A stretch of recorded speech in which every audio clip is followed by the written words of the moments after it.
Lesson 7-7. Solve right triangles. By the end of today's lesson, we will be able to successfully use the sine, cosine, and tangent ratios for indirect measurement. Previously, we have used trigonometric ratios to find the missing side lengths in right triangles. Using these same ratios, we can determine the angle measures in right triangles if we are given two side lengths. Example 1. Use the trig ratio cosine A equals to 24 to 25 to determine which angle is angle A from this figure. Since cosine A equal to 24 to 25 is equal to 0.96, it just took 24 and divided by 25 and it's about 0.96. And I have to go to this picture here, and I noticed that 4.8 divided by 5, this gives me also 0.96. So I can say angle 2 here is my angle A, cosine adjacent over hypotenuse. And if you check the other pairs, it doesn't work.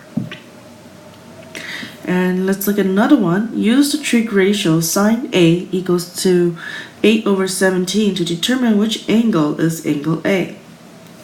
So I have to try this out here. 8 divided by 17 equals 0.47. And you can try 4.4 divided by 30.6. And that's also 0.47. And since this is sine, opposite over hypotenuse, so it has to be angle 2. So angle 2 is angle A. It can't be 27 over 30.6 because 27 over 30.6 is equal to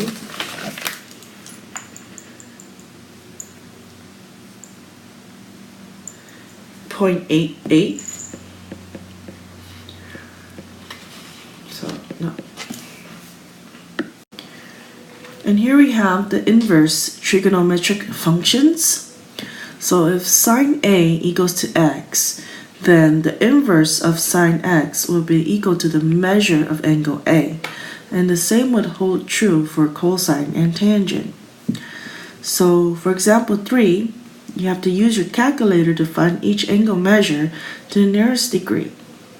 So on your scientific calculator or your TI, there should be a way where you can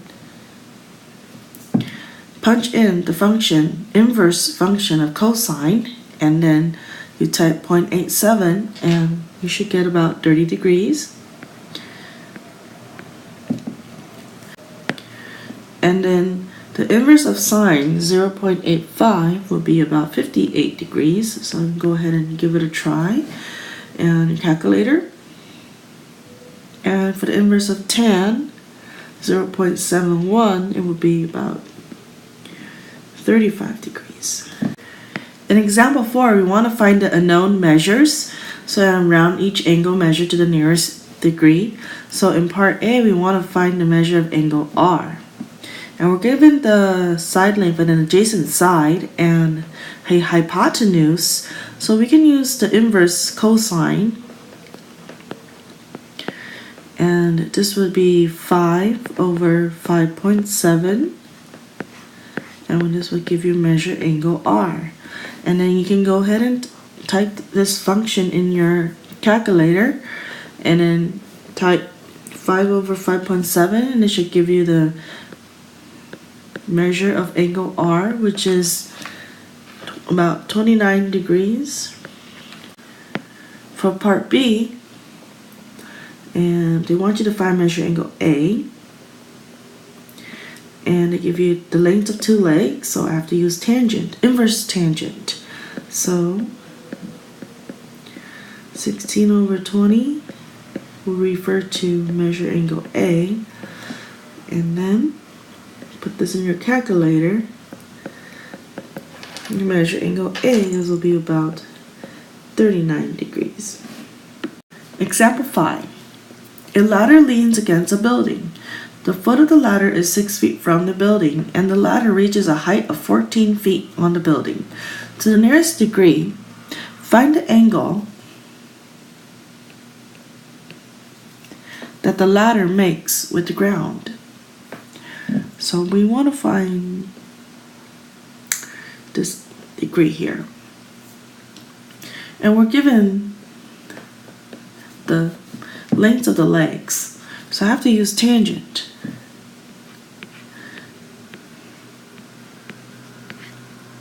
Opposite over hypotenuse will give me x degrees. Inverse of tangent, 14 over 6, will give me x degrees. So x degrees, after typing in inverse tangent, 14 over 6, will give me about 67 degrees.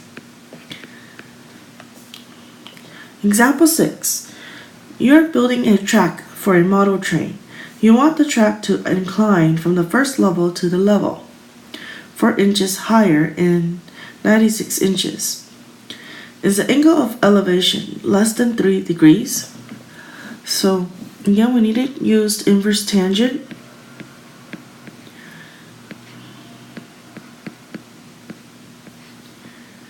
And this will give you about 2.4 degrees, which is less than 3 degrees, so yes. Example 7. A piece of lumber leans against a wall. So this is the wall, and then we have the lumber. It's like a piece of log. And this is the lumber, and this is the wall. The top of this 40-foot piece of lumber touches a point on the wall that is 36 feet above the ground. So 36, 40, lumber is 40. Okay, and to the nearest degree, find a measure of the angle that the lumber makes with the wall. So we're talking about this degree here. So since we're given 36 as the height of the wall, well, this length is adjacent, the adjacent side. So we have to take the inverse of cosine and put 36 over 40, and we should get about 26 degrees. A highway sign warns that a section of road ahead has a 7% grade. So this just means the slope. To the nearest degree, what angle does the road make with a horizontal line? So here we have the road, and this is the grade. So slope, x degrees, is what we're looking for. So remember, slope refers to rise over run.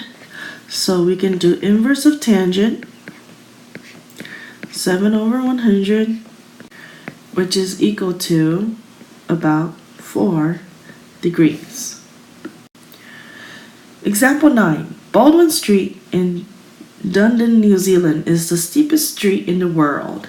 It has a grade of 38%. So that, to the nearest degree, what angles does the Baldwin Street make with a horizontal line? So again, the grade is 38%, and we have to use the inverse of tangent. We need to look for this. So 38 over 100 give you about 21 degrees.